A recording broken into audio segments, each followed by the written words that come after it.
Gold, trusted gold buyers. మీరు తాకట్టు పెట్టిన బంగారాన్ని విడిపించి ఈ రోజు ఉన్న మార్కెట్ ధరకు కొనబడను.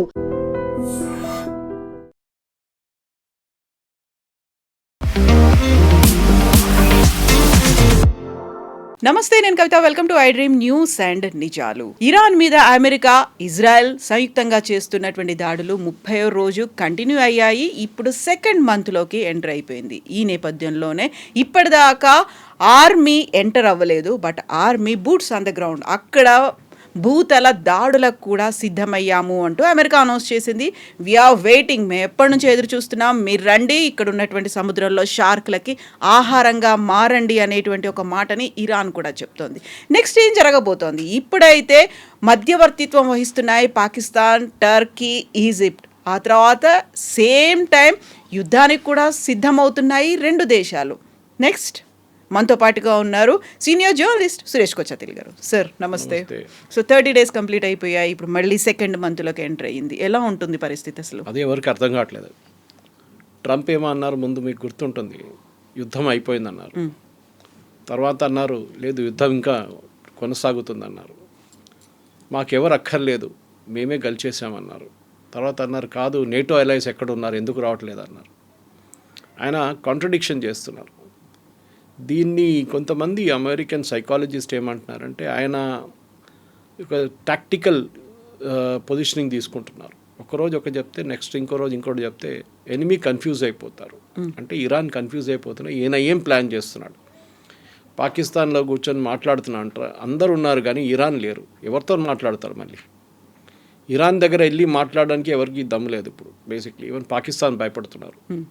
ఎందుకంటే రేపు ఏదైనా జరిగింది అనుకోండి, విచ్ ఇరాన్ మీద దాడి జరిగింది, పాకిస్తాన్ మీద దాడి చేస్తారు ఇరాన్. ఎందుకంటే మీరు అమెరికాని ఆపలేకపోయారు, దానికోసం మీ మీద దాడి చేస్తున్నారని చెప్పి. మనం ఇవాళ చూసాం, 2 మేజర్ అల్యూమినియం ప్లాంట్స్ మీద అటాక్ చేశారు, యూఏఈలో ఒకటి. అంటే ఇప్పుడు ఏం వార్ ఒక ఎకనామిక్ వార్గా మారిపోతుంది. అంటే గల్ఫ్ నేషన్స్ది ఎకానమీని మొత్తం డెస్ట్రాయ్ చేస్తున్నారు.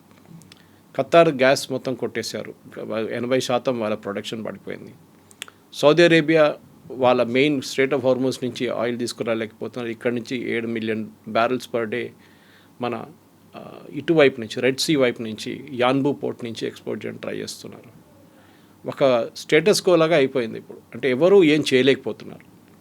ట్రంప్ మన ఈ సెకండ్ ఫేజ్ అంటే 3వ వారానికి వచ్చినప్పుడు అన్నారు, స్ట్రెయిట్ ఆఫ్ హార్మోస్ ఓపెన్ ఉంచాలి, నాకు ఇరాన్ గిఫ్ట్ ఇచ్చారని చెప్పారు లాస్ట్. మీకు గుర్తు? ఆ గిఫ్ట్ ఇదంట, 20 షిప్లు అక్కడ ఉన్నాయి, ఆ 20 షిప్పుల్ని మేము పోనిస్తాము. There are stuck inside. Already strait of Hormuz కన్నా ముందు ఇరాన్ వైపు, కార్గ్ ఐలాండ్ వైపు, ఇటు సౌదీ అరేబియా వైపు ఆల్రెడీ షిప్స్ ఉన్నాయి. ఇక్కడ almost 70 ships are there loaded. దాంట్లో మనది కూడా 6 ఉన్నాయి. దాంట్లో 2 నిన్న వచ్చేసినాయి, బయటకు వచ్చేసినాయి. ఇంకా 4 అక్కడ మెయిన్ అంటే ఫ్యూయల్. అది కాకుండా కంటైనర్ కార్గో కూడా ఉంది మనది, ఫర్టిలైజర్ లాంటి ప్రోడక్ట్స్ తీసుకురావడం. అది కూడా అక్కడ షిప్స్ రెడీగా ఉన్నాయన్నమాట. సో ట్రంప్కి ఇప్పుడు ఏంటంటే యుద్ధం కావాలని ఉంది. ఎందుకంటే ఇరాన్ని ఆయన చాలా ట్రై చేశారు. ఆనెస్ట్లీ చాలామంది ట్రై చేశారు, కానీ ఇరాన్ ఒప్పుకుంటలేరు. Iran trump card mainly strait of Hormuz. వాళ్ళు దాని మీద కంట్రోల్ ఎప్పుడు దాకా ఉంటుందో మిగతా వాళ్ళు ఏం చేయలేకపోతున్నారు. ఇవాళ పొద్దున కూడా స్ట్రెయిట్ ఆఫ్ హార్మోస్ మనం పక్కన పెడితే ఇజ్రాయెల్లో ఒక మేజర్ ఫ్యాక్టరీ మీద దాడి జరిగింది ఇవాళ పొద్దున. అంటే ఇంత డెస్ట్రాయ్ చేసేసాం, అయిపోయింది. ఇవాళ పొద్దున కూడా తెహరాన్ మీద దాడి ఉండే. చేసినప్పుడు కూడా ఇరాన్ ఫైరింగ్ ఎట్లా చేస్తున్నారు, ఎక్కడి నుంచి చేస్తున్నారు, ఎవరికి అర్థం కావట్లేదు. ఇప్పుడు బూట్స్ ఆన్ ద గ్రౌండ్ అన్నారు మీరు, that's a typical American terminology. కానీ అమెరికన్ కాంగ్రెస్లో దీనికి చాలా పెద్ద వ్యతిరేకత ఉంది. Course party lines wide divide ఉన్నారు. రిపబ్లికన్స్ ఏమో చేయాలంటున్నారు, డెమోక్రాట్స్ ఏమో చేయకూడదు అంటున్నారు. అండ్ రోడ్ల మీదకి ప్రజలు వస్తున్నారు, ఆందోళనలు అవుతున్నారు. నో కింగ్స్ అని చెప్పి ఒక ప్రొటెస్ట్ నడుస్తుంది. అంటే మన దగ్గర మొనార్కీ లేదు, రాజు లేడు, Trump is behaving like a king. So ట్రంప్కి ఒక ప్రాబ్లం ఏంటంటే, ఇప్పుడు ఆయన ఈయన బూట్స్ ఆన్ ద గ్రౌండ్ పెట్టారనుకోండి, డెఫినెట్గా ఒక 200 నుంచి 300 మంది అమెరికన్ సర్వీస్ మెన్ చనిపోతారు. అది మనం ఆఫ్ఘనిస్తాన్లో చూసాం, ఇరాక్లో చూసాం. అది డెఫినెట్గా జరుగుతుంది. అది రిస్క్ అది. ఎందుకంటే మీరు బూట్స్ ఆన్ ద గ్రౌండ్ ఉన్నాగానే మీ పక్క నుంచి ఒక సూసైడ్ బాంబర్ వెళ్ళిపోతాడు, మీ పక్క నుంచి ఒక ఐఈడీ ఎక్స్ప్లోజన్ జరగవచ్చు, ఏదైనా జరగవచ్చు నడుచుకుంటూ వెళ్తున్నప్పుడు కూడా. కార్గ్ ఐలాండ్ మీద ఫస్ట్ అటెంప్ట్ ఉంటుంది, అది డెఫినెట్. అది ఏ రోజు ఉంటుందో మనం చెప్పలేము. అది ఎందుకంటే సీక్రెట్గా సైలెంట్గా ట్రంప్ కూడా చెప్పేశారు కార్గిల్ అండే టార్గెట్ అనేది. ఇంకొకటి కోస్టల్ ఏరియాస్, అంటే కార్గిల్ ఐలాండ్ మీరు అప్రోచ్ అవుతున్నప్పుడు ఆ కార్గిల్ ఐలాండ్ ఇక్కడ ఉంటే యూఆర్ అప్రోచింగ్ లైక్ దిస్. ఈ సైడ్ ఇరాన్, ఈ సైడ్ సౌదీ అరేబియా, ఖతార్ ఇక్కడ ఉంటుంది. ఈ పొజిషన్లో మీరు వెళ్తున్నప్పుడు ఈ కోస్టల్ బ్యాటరీస్ అంటారు, ఇరాన్ వైపు ఉన్న ఈ చిన్న చిన్న షిప్స్, చిన్న చిన్న బోట్లు కానివ్వండి, సూసైడ్ బోట్స్ కానివ్వండి, అది కాకుండా అక్కడి నుంచి షోల్డర్ ఫైర్డ్ మిసైల్స్ ఉన్న కూర్చున్న వాళ్ళందరూ ఇటువైపు కూర్చుంటారు. వాళ్ళ దగ్గర ఒక అన్డిలైటింగ్ టెరైన్ ఉంది అక్కడ, దాంట్లో కేవ్స్ లాగా ఉంటుంది, గుహల్లా, దాంట్లో కూర్చుంటారు వీళ్ళు. సో ఎక్స్పెడిషనరీ యూనిట్ ఒకటి ఉంది వీళ్ళది. 82nd ఎయిర్బార్న్ డివిజన్ ఉంది. ఈ ఎయిర్బార్న్ డివిజన్ ఏం చేస్తారంటే బహుశా ఇప్పుడు వీళ్ళే ఈ కోస్టల్ బ్యాటరీస్ని ముందు కొడతారు. కోస్టల్ బ్యాటరీస్ అంటే ఒకటి, వీళ్ళు సౌదీ అరేబియా వైపు నుంచి దాడి చేసి ఇరాన్ మీద దాడి చేస్తారు త్రూ ఫైరింగ్. ఇటువైపు వీళ్ళు ల్యాండ్ అయి వెళ్ళి ఈ షిప్స్ కానీ చిన్న చిన్న బోట్స్ కానీ అక్కడ ఉన్న కోస్టల్ ఏరియాలో ఉన్న ఇరానియన్ ఈ రెవల్యూషనరీ గార్డ్స్ వాళ్ళ యూనిట్స్ ఉన్నాయి, దాన్ని డెస్ట్రాయ్ చేయడానికి ట్రై చేస్తారు. అదే టైంలో ఈ మెరైన్ ఎక్స్పెడిషనరీ యూనిట్ 3000 మంది సోల్జర్స్ ఉన్నారు, దాంట్లో 3000 మంది సోల్జర్స్ ఉన్నారు, దాంట్లో ఒక ఆల్మోస్ట్ 1000 మంది ఆ సెయిలర్స్. వీళ్ళని కార్గిల్ ఐలాండ్లో ల్యాండ్ చేయడానికి ట్రై చేస్తారు. మీరు ల్యాండ్ చేయాలంటే రెండు టైప్ల ల్యాండింగ్ జరగవచ్చు. ఒకటి, you have to take a proper landing craft and go, అక్కడ దాకా వెళ్ళాల్సి వస్తుంది. 3000 మందిని ఒక ల్యాండింగ్ క్రాఫ్ట్లో తీసుకెళ్ళలేరు మీరు, మ్యాక్స్ 500 మందిని తీసుకెళ్ళచ్చు, 500 కూడా ఎక్కువ. సో మీరు 5-6 సార్లు లేకుంటే 5-6 క్రాఫ్ట్స్ తీసుకెళ్లాల్సి వస్తుంది. అదే టైంలో ఇటువైపు ఇరాన్ వైపు నుంచి ఏదైనా ఫైరింగ్ జరిగితే ఈ యూనిట్ మీద వచ్చి పడుతుంది, ఈ షిప్ మీద వచ్చి పడుతుంది. అది చాలా పెద్ద రిస్క్. అది లేదు, అది కాకుండా పారాట్రూపింగ్ చేస్తారు, వాళ్ళని డైరెక్ట్ డ్రాప్ చేస్తారు, హెలికాప్టర్స్తో ల్యాండ్ చేస్తారు, అది ఇంకా పెద్ద రిస్క్. మన వైపు యాంటీ నెక్సల్ ఆపరేషన్స్ నడుస్తున్నప్పుడు ఛత్తీస్గఢ్లో కానివ్వండి, మహారాష్ట్ర వైపు కానివ్వండి నడుస్తున్నప్పుడు మనం కూడా Indian air force helicopters use చేసాం అక్కడ వీళ్ళని దింపడానికి. దాని తర్వాత ఎవరైనా ఇంజర్డ్ అయినప్పుడు వాళ్ళని తీసుకెళ్ళడానికి ఈ హెలికాప్టర్స్ మీద హెవీ ఫైరింగ్ చేస్తారు నెక్సలైట్స్ ఆ టైంలో. వీళ్ళు ఆలోచించారు, నెక్సలైట్స్ దగ్గర ఉన్న ఆయుధాలు చాలా ప్రిమిటివ్గా ఉంటుంది, కానీ ఇది యుఎస్ ఆర్మీ దగ్గర చాలా అడ్వాన్స్గా ఉంటుంది, ఇరానియన్స్ దగ్గర ఇంకా అడ్వాన్స్గా ఎక్విప్మెంట్ ఉంది. ఆ పరిస్థితుల్లో ఈ 3000 మంది సరిపోతారంటే కాదు. సో ఇంకొక యూనిట్ వస్తున్నారు యూఎస్ నుంచి, కానీ వాళ్ళు రావడానికి ఇంకొక 3 వారాలు పడుతుంది. అండ్ 3 వారాలు వీళ్ళు వెయిట్ చేయలేరు. ఇప్పుడు ఈ యుఎస్ఎస్ ట్రిపుల్ అని ఒక షిప్ మీద తీసుకొచ్చారు వీళ్ళని, ఈ 3000. అది 3000 మంది దాంట్లో వచ్చారు అంటే దాంతోపాటుగా ఇంత పెద్ద మిసైల్స్ కావచ్చు అన్నీ పట్టుకొచ్చారని ఎంత పెద్దగా ఉంటుంది అనేది we can imagine that. War scenario అర్థం కావట్లేదు నాకు ఇప్పుడు డిస్క్రైబ్ చేసింది ఒక సెనారియో అని అమెరికన్ మిలిటరీ ఎక్స్పర్ట్స్ అంటున్నారు. దట్ ఈస్ కోస్టల్ బ్యాటరీస్ని కొట్టడం ఇరాన్ వైపు ఉన్నది. అదే టైంలో సౌదీ అరేబియా వైపు నుంచి, ఖతార్ వైపు నుంచి వాళ్ళ బేసెస్ ఉన్నాయి, అక్కడి నుంచి they will consistently air attacks చేయబోతున్నారు ఇరాన్ అసెట్స్ మీద. అదే టైంలో డైవర్షనరీ టాక్టిక్గా అటువైపు నుంచి ఒక టీం కార్గిల్ ఐలాండ్ వైపు వెళ్తుంది. ఇరాన్ వైపు నుంచి ఇప్పుడు మిసైల్ లాంచ్ చేస్తే ఏమవుతుంది, that is the biggest worry అమెరికాకి. సో ప్రెసిడెంట్ ట్రంప్ డిసైడ్ చేయలేకపోతున్నారు. ఆయనకి ఎప్పుడు టిపికలీ ఒక కమాండింగ్ ఆఫీసర్ కానీ మిగతా వాళ్ళు ఒక రేంజ్ ఆఫ్ ఆప్షన్స్ ఇస్తారు. మనం ఇది చేస్తే ఇది అవుతుంది, ఇది చేస్తే ఇది చేస్తుంది, వార్ సినారియో ఉంటుంది. ఈ పరిస్థితుల్లో ఇప్పుడు ట్రంప్ దగ్గర ఆప్షన్స్ ఏం లేవు ఎక్కువ. ల్యాండ్ చేస్తే ఒక 10-20% మంది చనిపోతారని, గాయపడతారని 100%. అదే టైంలో చేయకపోతే ఏం చేస్తారు, యుద్ధం ఎక్కడ ఆగుతుంది? ఇరాన్ ఏమంటున్నారు, మేమేం చేయట్లేదు, మేము అసలు ఇక్కడ వీళ్ళని ఎవరిని రానియము, మేము ఎవరి మీద దాడి చేయట్లేదు, మా మీద దాడి చేస్తే మేము చేస్తున్నాం అంతే. సేమ్ టైం ఇప్పుడు యుఏఈ చూడండి, ఖతార్ చూడండి, సౌదీ అరేబియా, కువైత్, బహ్రెయిన్ వీళ్ళందరి మీద దాడి చేశారు, డైలీ చేస్తున్నారు ఇప్పుడు కూడా. ఆ పరిస్థితుల్లో వీళ్ళు అటాక్ చేసినప్పుడు కార్గిల్ ఐలాండ్ మీద డెఫినెట్గా ఇరాన్ కార్గిల్ ఐలాండ్ మీద పాసిబ్లీ అటాక్ చేయరు. ఆ టైంలో వీళ్ళ ఇటువైపున సౌదీ అరేబియా కానీ యుఏఈ మీద కొడతారు. ఆల్రెడీ స్టార్ట్ అయింది చెప్పాను చూడండి, వాళ్ళ పొద్దున వాళ్ళ పెద్ద అల్యూమినియం ప్లాంట్ మీద కొట్టారు వాళ్ళు. అక్కడ ఎంతమంది గాయపడ్డారో చనిపోయారో తెలియదు, ఇంకా రిపోర్ట్స్ రాలేదు. అట్లాంటి పరిస్థితుల్లో ఇరాన్ ఎకనామిక్ అసెట్స్ని కొట్టడానికి వెళ్తే డెఫినెట్గా ఈ గల్ఫ్ అలైస్ యుఎస్ మీద ఇంకా ప్రెషర్ పెడతారు, మీరు ఏదైనా చేయండి అని.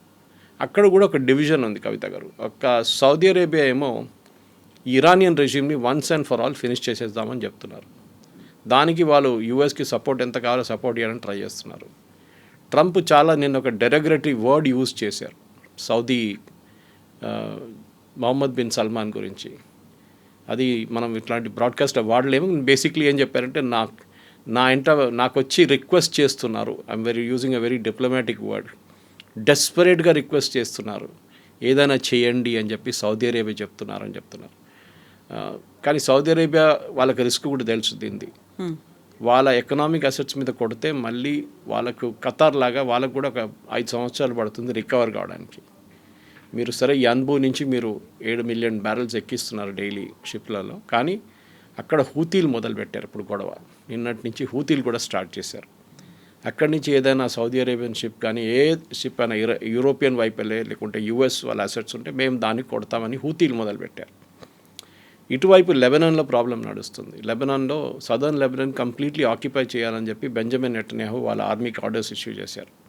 అది బేసిక్లీ ఒక బఫర్ జోన్ క్రియేట్ చేయడానికి, ఇజ్రాయెల్ లెబనాన్ నడిమిట్లో ఒక బఫర్ జోన్ క్రియేట్ చేయడానికి. ఇజ్రాయెల్ టాక్టిక్ ఈ యుద్ధంలో చాలా క్లియర్. వాళ్ళకి ఇరాన్లో ఈ రెజీమ్ ఉండకూడదు అంతే. I think among all the parties most clarity ఉన్నది ఇజ్రాయెల్కే.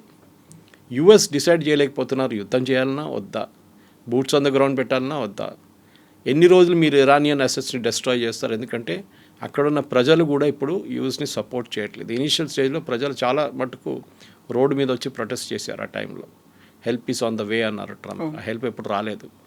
ఇప్పుడు ప్రజలు కూడా బయటికి రావట్లేదు. ఎందుకంటే మీరు వాళ్ళ ఎకనామిక్ అసెట్స్ మీద కొడుతున్నారు. వాళ్ళ పవర్ ప్లాంట్ మీద కొట్టారు, హెవీ వాటర్ ప్లాంట్ మీద కొట్టారు. ఇవాళ ఒక పొద్దున జరిగిన ఒక స్ట్రైక్లో they hit their water source. ఒక టెరిటరీలో, ఇరాన్ ఒక టెరిటరీలో వాళ్ళ మెయిన్ వాటర్ సోర్స్ మీద కొట్టారు. అప్పుడు ఎవరికి కష్టం, అక్కడ ఎవరికి ప్రాబ్లం, ప్రజలకి. వాళ్ళకి నీళ్ళు దొరకదు. సో వాళ్ళు అమెరికా వ్యతిరేకంగా ప్రొటెస్ట్ చేయడం మొదలు పెడతారు. Exactly opposite of what Trump wanted అనమాట. సో ట్రంప్కి ఒక catch-22 సిచ్యువేషన్లో వచ్చేసారు. చేస్తే ప్రాబ్లం, చేయకపోతే కూడా ప్రాబ్లం. ఈ పరిస్థితుల్లో ఐ థింక్ నెక్స్ట్ ఒక 48 అవర్స్ చాలా క్రూషియల్గా ఉండబోతుంది. యుద్ధం ఇట్లా పొడిగించుకుంటే ఎక్కువ రోజులు తీసుకెళ్ళలేరు అని అమెరికా కూడా చాలా క్లియర్గా తెలిసిపోయింది. ఇప్పుడు 5 days కాదు 10 days మేము ఎక్స్టెండ్ చేస్తున్నాం ఆ బ్రేక్ని అన్న తర్వాత మళ్ళీ ఇప్పుడు సరికొత్తగా ప్రతిపాదనలు ఇరాన్ వైపు నుంచే వచ్చాయి. 5 ప్రతిపాదనలు పెట్టారు ఈ సీజ్ ఫైర్ కోసమో లేకుంటే ఎండ్ కార్డ్ ఇవ్వడానికి అనే దాంట్లో. ఇందులో మళ్ళీ పాకిస్తాన్ ఉంది, టర్కీ ఉంది, ఈజిప్ట్ కూడా మధ్యవర్తిత్వం వహిస్తున్నాయి, ఇంక్లూడింగ్ సౌదీతో అనే మాట. ఎక్కడి దాకా వెళ్తుంది అనుకున్నప్పుడు ఇవన్నీ అవుతున్నాయి, డిస్కషన్స్, మీడియేషన్స్ ఇవన్నీ అవుతున్నప్పుడే మళ్ళీ బూట్స్ ఆన్ ద గ్రౌండ్ పంపిస్తున్నారు అంటే డౌట్ఫుల్గా ఉంది. ఎందుకంత డ్యూయల్ నేచర్ ఉంది, డ్యూయల్ స్టాండర్డ్స్ ఎందుకున్నాయి ట్రంప్ దగ్గర అనేది. కరెక్ట్, అదే ప్రాబ్లం. నేను చెప్పాను చూడండి, ట్రంప్ బోత్ వేస్ ఆయన ఇంగ్లీష్లో అంటారు బిట్న రాక్ అండ్ హార్డ్ ప్లేస్ అని. ఆయనకు అర్థం కావట్లేదు ఏం చేయాలని. ఇప్పుడు ఆయన బూట్స్ ఆన్ ద గ్రౌండ్ పెడితే చాలామంది చనిపోతారు. అమెరికాలో అది చాలా sensitive issue. At the same time ఆయన చేయకపోతే ఇరాన్ అంటారు మేమే యుద్ధం కలిసాం చూడండి, అమెరికా భయపడ్డారు మా మీద. అదే టైంలో Arab allies, Saudi Arabia, Qatar, Dubai అంటే యూఏఈ, వీళ్ళందరి మీద దాడి చేస్తున్న ఇరాన్ ఇప్పుడు కూడా వాడు ఆగట్లేదు. ఇజ్రాయెల్ మీద దాడి కొనసాగుతుంది. ఇంకా ఈ పరిస్థితుల్లో ఏం చేస్తారు? If you are in Trump's place, first of all మీరు ఏం చేస్తారు? యుద్ధానికే రారు. కానీ యుద్ధాల్లో వచ్చేసారు, మీరు దిగేశారు. ఇప్పుడు ఏం చేయలేము. ఇజ్రాయెల్తో పాటు మీరు వచ్చారు, ఆ ఆపర్చునిటీ దొరికింది, ఖమేనీ మొత్తం వాళ్ళని కొట్టేశారు.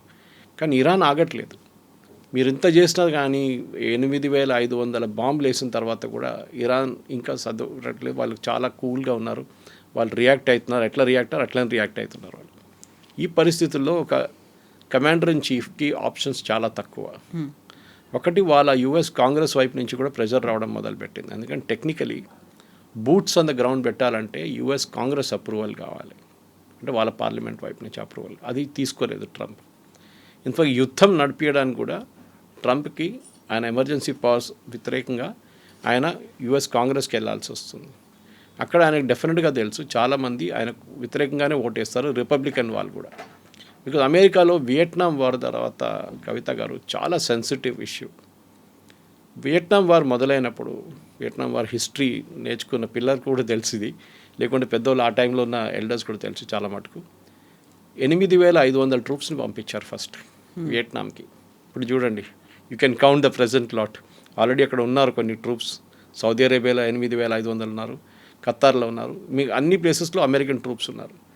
వీళ్ళేమనుకున్నారంటే ఈ 8500 మందితోని మేము వియట్నాంలో ఉన్న ఈ గెరిల్లా ఫోర్స్ని ఒక వారం లోపల ఫినిష్ చేసేస్తాం అనుకున్నాం.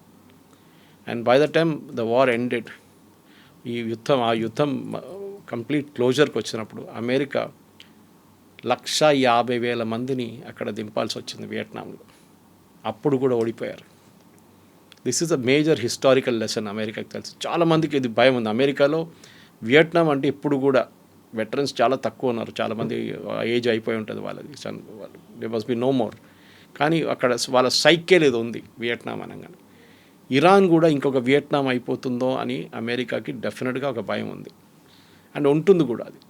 ఎందుకంటే ఇరాన్ వైపు నుంచి వాళ్ళు దాడి చేస్తే ఎంతమంది చనిపోవడానికి సిద్ధంగా ఉన్నారని అడగట్లేదు, కానీ ఎంతమంది చనిపోతారని మనకు తెలియదు. 200 మంది ఏంటి, 10 మంది చనిపోతే కూడా it will become a big issue in America. And mid term polls దగ్గరకు వస్తున్నప్పుడు చాలామంది రిపబ్లికన్స్ ఇప్పుడు ఈసారి పోటీ చేయట్లేదు, టెక్నికలీ రిటైర్ అవుతున్నారు వాళ్ళు. సో ఎందుకంటే వాళ్ళకి తెలుసు పోటీ చేస్తే ఓడిపోతామని చెప్పి చాలామంది పోటీ చేయట్లేదు. సో అమెరికాలో రిపబ్లికన్ పార్టీకి చాలా టఫ్ టైమ్స్ ఉంది. ప్రెసిడెంట్ ట్రంప్ పోల్ రేటింగ్స్ తక్కువ, 34% పడిపోయింది. అంటే యుద్ధం సపోర్ట్ చేస్తున్నది 34% మందే. అది కాకుండా అమెరికన్ ట్రూప్స్కున్న కాస్ట్ $200 బిలియన్ కావాలని చెప్పి ఒక ప్రపోజల్ పెట్టారు పెంటగన్. అది కూడా ఇంకా పార్లమెంట్ వాళ్ళ కాంగ్రెస్ అంగీకరించలేదు. మీరు యుద్ధం అయిపోయిందని అంటున్నారు, అంతా అయిపోయింది, అంతా ఫినిష్ అంటున్నారు అని చెప్పినప్పుడు కూడా మీకు ఎందుకు $200 బిలియన్ అని అక్కడున్న కొంతమంది చాలామంది కాంగ్రెస్ మెన్ అడుగుతున్నారు అన్నమాట. ఈ పరిస్థితుల్లో ప్రెసిడెంట్ ట్రంప్కి ఐ థింక్ ఆయన లైఫ్లో టఫెస్ట్ డిసిషన్ ఉంటుంది ఇప్పుడు, యుద్ధం కొనసాగించాలా లేకుంటే విత్డ్రా చేయాలని. ఆయన కొనసాగించే పరిస్థితుల్లో ఇలా టు డూ మనం చెప్పింది అంతా చేయాల్సి వస్తుంది. మనం ఇప్పుడు డిస్కస్ చేసాం చూడండి, that is basically Kargil and take over చేయాల్సి వస్తుంది. అదే టైంలో ఇరాన్ కోస్టల్ బ్యాటరీస్ని కొట్టాల్సి వస్తుంది. మీరు కార్గిల్ అండ్ టేక్ ఓవర్ చేస్తే కూడా ఇరాన్ లైఫ్ లైన్ ఒకటి పోతుంది, అంటే వాళ్ళ ఎకనామిక్, వాళ్ళకి ఇప్పుడు వచ్చే డబ్బులు చైనా వైపు నుంచి. కానీ ఆపోజిట్ జరుగుతుంది కవిత గారు. ఈ ఫ్యూయల్ మీరు బ్లాక్ చేస్తున్న ఫ్యూయల్ని కార్గిల్ నుంచి ఇప్పుడు $116 అయిపోయినాయి వాళ్ళ పొద్దున ఈ న్యూస్ రాగానే. కార్గిల్ టేక్ ఓవర్ చేస్తే మినిమం 200 అవుతుంది, $200 పర్ బ్యారెల్ అవుతుంది. ఎందుకంటే ఇంటర్నేషనల్ మార్కెట్లో ఆయిల్ సప్లై ఉండదు. రష్యా ఏమంటున్నారు ఆల్రెడీ, మేము నెక్స్ట్ మంత్ నుంచి we will not cell anything, మేము ఎవరికి క్రూడ్ ఆయిల్ అమ్మం అంటున్నారు. అఫ్కోర్స్ వాళ్ళ క్లోజ్ పార్ట్నర్స్ లైక్ భారతదేశం కానీ చైనాకి అమ్ముతారు వాళ్ళు, కానీ మిగతా దేశాలకి ఎవరికి, యూరోప్ ఎస్పెషలీ వాళ్ళకి ఏం అమ్మం మేము, we will not give it అంటున్నాం. రష్యాకి టెన్షన్ ఏంటంటే అటువైపు నుంచి యుక్రెయిన్ కూడా చాలా మట్టు వాళ్ళ మీద ఇప్పుడు దాడులు మొదలుపెట్టారు. యుక్రెయిన్ ప్రెసిడెంట్ జెలెన్స్కీ నిన్న గల్ఫ్ స్టేట్స్కి వెళ్ళారు. అక్కడ వెళ్ళి ఆయన ఎక్స్పర్టీస్ ఆఫర్ చేశారు, మేము చూడండి ఇన్ని డ్రోన్లు ఆపుతున్నాము రష్యా వాళ్ళు, మేము మా మనుషులు ఇక్కడ పెట్టుకుంటాం మీ దగ్గర. రెండు వార్స్ ఇప్పుడు కలిసిపోయినాయి ఒక ప్లేస్లో. రష్యా ఏమంటున్నారు, రష్యా ఇరాన్ దగ్గర నుంచి ఒక 5 సంవత్సరాల ముందు 4 సంవత్సరాలు కూడా ఉండొచ్చు, షహీద్ డ్రోన్స్ తీసుకున్నారు చాలా మటుకు. వాళ్ళ టెక్నాలజీస్ని రివర్స్ ఇంజనీర్ చేసి, అంటే బేసిక్లీ మొత్తం ఇప్పేసి ఆ టెక్నాలజీని ఇంప్రూవ్ చేశారు. మోటార్స్ కానీ, దాని బ్యాలిస్టిక్ కెపబిలిటీస్ కానీ, దాని రాడార్ ట్రాకింగ్ సిస్టమ్స్ని ఇంప్రూవ్ చేశారు. Shahed advanced version. అది ఒక 50,000 డ్రోన్స్ ప్రతిరోజు రష్యా తజికిస్తాన్ వైపు, ఇక్కడ అజర్బైజాన్ వైపు నుంచి టు ద ల్యాండ్ రూట్ పంపిస్తున్నారు ఇరాన్కి. మీరు బై షిప్ పంపిస్తే అమెరికా దాన్ని కొట్టేస్తారు, బై ల్యాండ్ రూట్ పంపిస్తున్నారు. ల్యాండ్ రూట్లో మీరు బాంబ్ చేస్తే, స్పెషలీ అజర్బైజాన్లో ఉన్నప్పుడు బాంబ్ చేస్తే అది పెద్ద డిప్లొమాటిక్ ఇన్సిడెంట్ అయిపోతుంది. దానికోసం ఏం చేయలేక దాన్ని హ్యూమానిటేరియన్ ఎయిడ్ అని చెప్పి పంపిస్తున్నారు రష్యా. ఓకే, దాన్ని కూడా మీరు కొట్టలేరు, యూ కెనాట్ బాంబ్ ఇట్. ఇరాన్కి కొత్త కన్సైన్మెంట్ వచ్చిందనుకోండి, వాళ్ళు మళ్ళీ మొదలు పెడతారు ఫైరింగ్. ఈ పరిస్థితుల్లో లిటరలీ ట్రంప్ ఎందుకు యుద్ధం అనేది ఆయన ఇప్పుడు ఆలోచిస్తుంటాడు. ముందుకెళ్తే చాలా పెద్ద ప్రాబ్లం ఉంటుంది. చేయకపోతే ఇరాన్ ఏమో స్ట్రెయిట్ ఆఫ్ హార్మోస్ మీద కూర్చుంటారు, వాళ్ళు దాని నుంచి ఒక్క షిప్ని కూడా వాళ్ళ పర్మిషన్ లేకుండా పోనీయారు. ఇప్పుడు ఆపేస్తే రీజన్ ఏం చెప్పాలి అనేది కూడా, దానికి కూడా ఒక పెద్ద స్ట్రాటజీ అనేది ఉండాలి కదా. లేదు, మీరు అమెరికన్ న్యూస్ ఛానల్స్ చూస్తే అక్కడ ఉన్న చాలా మటుకు CNN కానీ మిగతా న్యూస్ ఛానల్స్ అందరూ దీని వ్యతిరేకంగానే మాట్లాడుతున్నారు. ట్రంప్ అదే అంటున్నారు. ఆయన నిన్న కూడా ప్రెస్ కాన్ఫరెన్స్లో కానీ ఎయిర్ ఫోర్స్ వన్లో అదే చెప్పారు, ఏంటంటే మేము యుద్ధం గెలిచేసాము, అయిపోయింది, వీ ఆల్ నో ఇట్, అంటే మన అందరికి తెలుసు. కానీ ఇక్కడ కొన్ని ఫేక్ న్యూస్ ఛానల్స్ ఉన్నాయి, CNN కానీ ABC కానీ న్యూయార్క్ టైమ్స్ కానీ వీళ్ళే అంటున్నారు మేము ఓడిపోయాం అంటున్నారు. మేము ఓడిపోలేదు, మేము గెలిచాము. మీరు గెలిస్తే మీరు రిటర్న్ వచ్చేసేయచ్చు కదా, అయిపోయింది కదా వార్, ఇంకేం చేయక్కర్లేదు, just say withdraw all your troops. కానీ మీరు ఎందుకు వెళ్ళారు అక్కడ? మీరు వెళ్ళింది బేసిక్లీ యురేనియం కోసం. యురానియన్స్ దగ్గర ఉన్న యురేనియం తీసుకొని అది ఎక్కడైనా సేఫ్ కస్టడీలో పెట్టాలని మీ ప్లాన్ ఉండే. దాని యుఎన్ ఏజెన్సీ లాంటి ఇంటర్నేషనల్ అటామిక్ ఎనర్జీ ఏజెన్సీని వాడుకొని వాళ్ళ వైపు నుంచి మీరు వాళ్ళని పెట్టి వాళ్ళ దగ్గర ఈ యురేనియం పంపించాలని ప్లాన్ ఉండే. కానీ అది జరగలేదు. ప్రాబ్లం ఏమొచ్చిందంటే ఇప్పుడు ఈ స్పెసిఫిక్ పొజిషన్లో ఇరాన్ వైపు నుంచి ఆ ప్రతిపాదన ఫర్ ఇరానియం గురించి పాసిబుల్లీ 5 కండిషన్స్ పెట్టారు చూడండి వాళ్ళు. దాంట్లో ఒకటి ఇది ఉండొచ్చు. రెండవది స్ట్రెయిట్ ఆఫ్ హార్మోస్ది జాయింట్ కంట్రోల్ అంటున్నారు వాళ్ళు. ఇవాళ దాకా స్ట్రెయిట్ ఆఫ్ హార్మోస్ ఇండిపెండెంట్గా ఉండే, ఎవరికి అక్కడున్న కన్సర్న్ పార్టీస్ ఎవరికి దాని మీద హక్కు లేదు. Saudi Arabia, Qatar, Kuwait, UAE and Iran, వీళ్ళకి ఎవరికి దాని మీద ఇట్స్ లైక్ ఓపెన్ ఒక రివర్ లాగా ఉందన్నమాట, పెద్ద రివర్ సిస్టమ్. ఇప్పుడు వీళ్ళేమంటున్నారు, మా మీద సూయజ్ కెనాల్లో ఈజిప్ట్ ఎట్లా ఫీజు కలెక్ట్ చేస్తారో అట్లనే మేము కూడా ఇక్కడ ఫీజు కలెక్ట్ చేస్తామంటాం, ఒక టోల్ లాగా. కానీ సూయజ్ కెనాల్ అనేది ఒక డిఫరెంట్ ఆపరేషన్ ఆల్టుగెదర్. ఎందుకంటే దాంట్లో చాలా మటుకు వీళ్ళు ఖర్చు చేశారు డబ్బులు సూయజ్ కెనాల్ కట్టడానికి. ఆ డబ్బులు రికవర్ చేసుకోవాలి మన టోల్ లాగా. సెకండ్, అది నడిపించడానికి ఇంకా పెద్ద కాస్ట్ ఉంది. సూయజ్ కెనాల్ నుంచి వెళ్తున్న ప్రతి షిప్ని ఒక ఎంట్రీ పాయింట్ నుంచి ఎగ్జిట్ పాయింట్ తీసుకెళ్ళడం పెద్ద ఒక టెక్నికల్ ఆపరేషన్. అది చాలామంది ఉన్నారు దాని మీద పనిచేసేటోళ్ళు అక్కడ, ఈజిప్షియన్స్. వాళ్ళకి ఖర్చులు, దాన్ని మెయింటైన్ చేయడానికి కొన్ని ఖర్చు. Suez canal cannot be compared with straight of హార్మోస్, అది చాలా చాలా క్లియర్. అదే టైంలో ఇరాన్కి చాలా క్లియర్గా తెలుసు వాళ్ళ దగ్గర ఉన్న అన్నిటికంటే పెద్ద ట్రంప్ కార్డ్ ఈ strait of Hormuz. Strait of Hormuz ఏ రోజు ఇరాన్ చేతి నుంచి బయటకు వెళ్తుందో ఆ రోజు ఇరాన్ నెగోషియేటింగ్ పవర్ తగ్గిపోతుంది. వాళ్ళు ఎప్పుడుదైనా దాన్ని ఉంచుకోవడానికి ట్రై చేస్తున్నారు అన్నమాట. అట్ ద సేమ్ టైం వాళ్ళ పక్కన ఉన్న neighbours, Saudi Arabia especially, Saudi అరేబియాకి చాలా కోపం ఉంది ఇరాన్ మీద.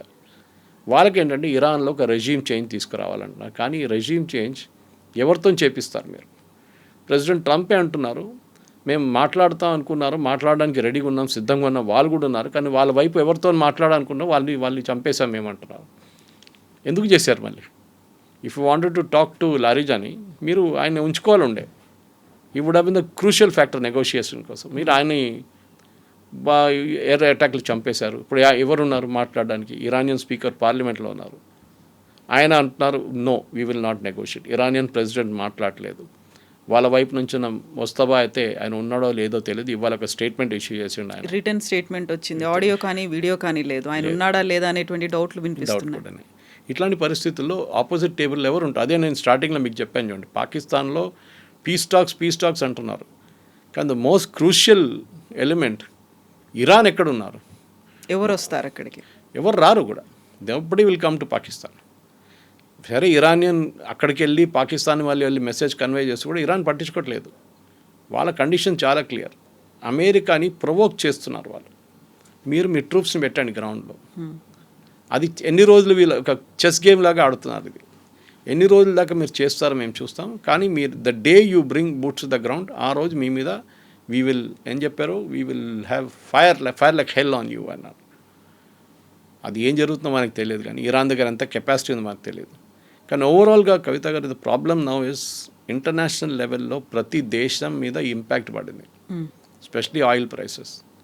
ఈ యుద్ధం ఇంకా ముందు కొనసాగితే ఆయిల్ ప్రైసెస్ నేను చెప్పిన దాని ప్రకారం 140, 150 అండ్ కర్గ్ ఐలాండ్ టేక్ ఓవర్ చేస్తే డెఫినెట్గా 200కి వెళ్తుంది.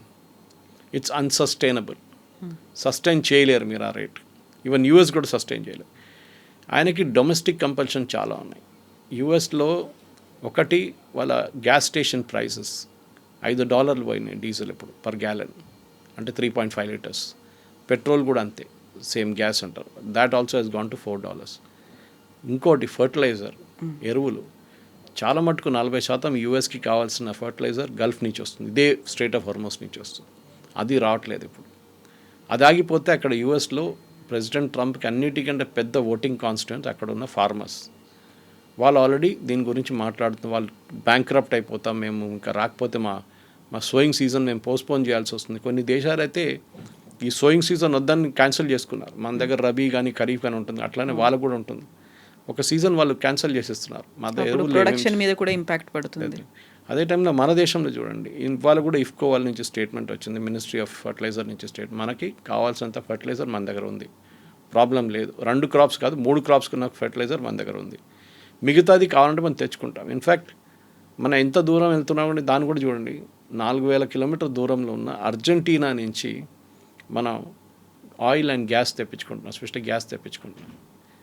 ఇండియన్ కాన్సెప్ట్ నుంచి మనం మోదీ గారు మాట్లాడుతున్నారు, మినిస్ట్రీ మాట్లాడుతున్నారు, we will not use gas only going forward, అది కూడా పైప్ న్యాచురల్ గ్యాస్ వాడాలని.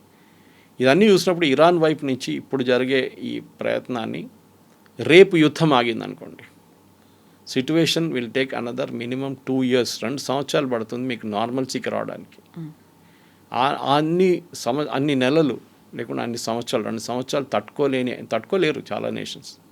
మలేషియా కానీ, ఇండోనేషియా కానీ, శ్రీలంక, నేపాల్, బంగ్లాదేశ్, వీళ్ళెవరు, ఈవెన్ పాకిస్తాన్ ఇంత పెద్ద టాక్స్ నడిపిస్తున్నారు, పాకిస్తాన్ దగ్గర ఆయిల్ లేదు, వాళ్ళు రేషనింగ్ చేస్తున్నారు అక్కడ. ఈ పరిస్థితుల్లో వరల్డ్ ఎకానమీ, ప్రతి ఎకానమీ మీద పెద్ద ప్రాబ్లం. ఈవెన్ మన ఎకానమీ కూడా ఎక్కడ వెళ్ళదు, స్టాక్ మార్కెట్స్ పడిపోతున్నాయి. ఇట్లాంటి పరిస్థితుల్లో ఈ ప్రెసిడెంట్ ట్రంప్కి ఫస్ట్ చేయాల్సింది ఏంటంటే వాళ్ళ వైపు నుంచి కొంచెం కిందకి దిగు రావాల్సి వస్తుంది. యురేనియం ఇష్యూ పక్కన పెడదాం, ఇప్పుడు we will talk about other things. Uranium కావాలంటే ఒక 6 నెలల తర్వాత మాట్లాడదు, ఇప్పటికీ we will keep quiet about it. రెండవది, ఈ స్టేట్ ఆఫ్ హార్మోజ్ ఓపెన్ చేయడం అంటే ఇరాన్ అగ్రీ చేస్తే that will be a big victory అందరికీ, ఎంటైర్ వరల్డ్. ఎందుకంటే మీకు 40% ఫర్టిలైజర్ కానీ 20% వరల్డ్కి కావాల్సిన గ్యాస్ అండ్ ఆయిల్ వచ్చేది స్టేట్ ఆఫ్ హార్మోజ్ నుంచి. ఇప్పుడు ప్రజెంట్లీ మీరు 20% తీసేస్తే 80% ఉంది, దానికోసం ప్రైసులు పెరుగుతున్నాయి, రేట్లు పెరుగుతున్నాయి.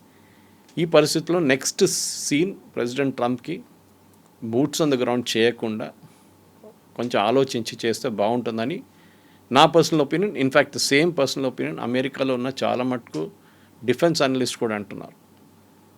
This is a war which is going nowhere. ఇంకా ఎక్కువ అగ్రెసివ్గా వెళ్ళాల్సినటువంటి పరిస్థితులు వస్తాయి, అప్పుడైతే ఆ డ్యామేజ్ కూడా చాలా ఎక్కువ ఉంటుంది.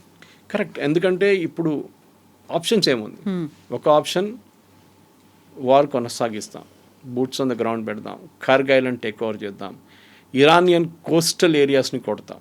ఓకే, దాంతో ఏమవుతుంది, ఇరాన్ మళ్ళీ అటాకులు మొదలు పెడతారు, సౌదీ అరేబియా మీద దాడి చేస్తారు, యుఏఈ మీద దాడి చేస్తారు, ఖతర్ మీద దాడి చేస్తారు, ఇంపాక్ట్ ఇంకా ఎక్కువ అవుతుంది. కార్గ్ ఐలాండ్ కావాలంటే వాళ్ళు డిస్ట్రాయ్ చేసేస్తారు, మాకు లేదుగా మీకు కూడా ఉండకూడదు అని చెప్పేసి. అట్లా ఉన్నప్పుడు మళ్ళీ ఆయిల్ సప్లై తగ్గిపోతుంది చాలా మటుకు. ఇది చాలా కృషి. దానికోసం చూడండి, మన యుఎస్ ఎయిర్ ఫోర్స్ వాళ్ళు తీసుకున్నప్పుడు, వాళ్ళు బాంబింగ్ చేసినప్పుడు కార్గ్ ఐలాండ్ మీద వాళ్ళ ట్యాంకింగ్ ఫెసిలిటీస్ని కొట్టలేదు. వాళ్ళు ఓన్లీ ఎయిర్ ఫీల్డ్ ఉండే కొంచెం డిఫెన్స్ యూనిట్స్ ఉండే అక్కడ, దాని మీద దాడి చేశారు. They didn't touch the oil infrastructure. దానికోసం ఖతర్ మీద కూడా ఇజ్రాయెల్ దాడి చేసి ఖతర్ ఆయిల్ ఫీల్డ్స్ మీద కొట్టినప్పుడు, అంటే ఇరాన్ ఆయిల్ ఫీల్డ్స్ మీద కొట్టినప్పుడు, ఖతర్ మీద దాడి చేసినప్పుడు ఫస్ట్ వార్నింగ్ యూఎస్ అదే ఇచ్చారు ప్రెసిడెంట్ ట్రంప్ ఇజ్రాయెల్ దగ్గర, డోంట్ డూ ఇట్ అగైన్. ఎందుకంటే ఇది చాలా ఇంత పొలిటికల్ హాట్ పొటాటో అంటాం మనం దీన్ని. ప్రతి దేశంలో ఇది ప్రాబ్లంగా మిగిలిపోతుంది. చాలా దేశాలు ఏమంటున్నారు, మాకు దీంతో సంబంధమే లేదు. టేక్ ఫర్ ఎగ్జాంపుల్ మీరు ఒక ఇండోనేషియా లాంటి దేశం తీసుకు, వాళ్ళకి సంబంధమే లేదు దీంతో, వాళ్ళ మీద ఇంపాక్ట్ ఉంటుంది. అక్కడ ఫైనాన్షియల్ ఎమర్జెన్సీ డిక్లేర్ చేస్తారు. ఫిలిప్పీన్స్ కూడా అంతే. ఎన్ని రోజులు తట్టుకుంటారు అక్కడ. టూరిజం సెక్టర్ దెబ్బతిన్నది. దుబాయ్లో the entire tourism sector is dead. Super మార్కెట్లో తినడానికి వస్తువులు లేవంట అక్కడ, అంటే కొనడానికి మీకు వెజిటబుల్స్ కానీ, ఫ్రూట్స్ కానీ, సీరియల్స్ కానీ ఏం లేదంట అక్కడ, ఎంటీ అయిపోతుందంట. Because they don't produce anything, బయట నుంచి తెప్పించుకోవాలని. ఇట్లాంటి పరిస్థితుల్లో వాళ్ళు కూడా సఫర్ అవుతున్నారు. It is not that people around the world are suffering, even people within. Tourism లేకుంటే టూరిజం మీద బతికే ఎంతోమంది ఉన్నారు యుఏఈలో. వాళ్ళ airlines are losing billions every day అంటున్నారు. ఖతర్ కానీ, సౌదీ కానీ, you take Emirates, fly Dubai, వీళ్ళందరూ ఎవ్రీబడి, గల్ఫ్ ఎయిర్, వీళ్ళందరూ సఫర్ అవుతున్నారు.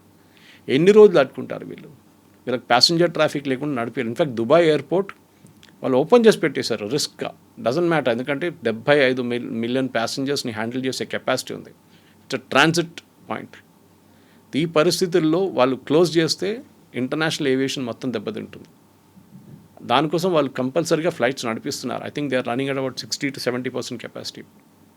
కానీ ఎన్ని రోజులు ఒక నార్మల్సీ రావాల్సిందే కవిత గారు. దానికోసం యుఎస్ ఒక ఫ్రెష్ యాటిట్యూడ్తో తీసుకొచ్చి పాసిబ్లీ మార్కో రూబియో కానీ జేడీ వ్యాన్స్ని తీసుకొచ్చి ఒక సెన్సిబుల్గా కూర్చొని మాట్లాడి ఇరాన్ దగ్గర through a third party, Iran directly మాట్లాడరు యూఎస్తో, సో థర్డ్ పార్టీని తీసుకొచ్చి పాకిస్తాన్ కాకుండా Egypt might be a good choice, or Turkey also, even Oman for that matter.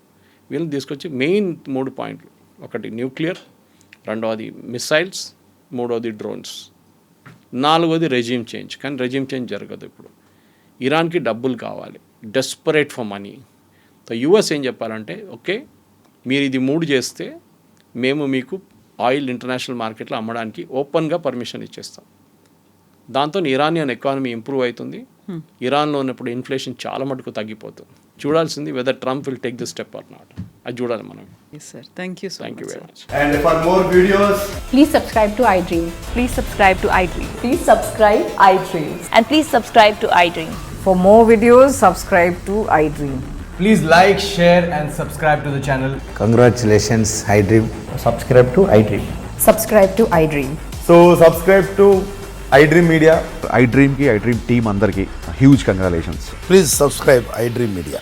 Please subscribe to iDream. Subscribe iDream. Please subscribe to iDream.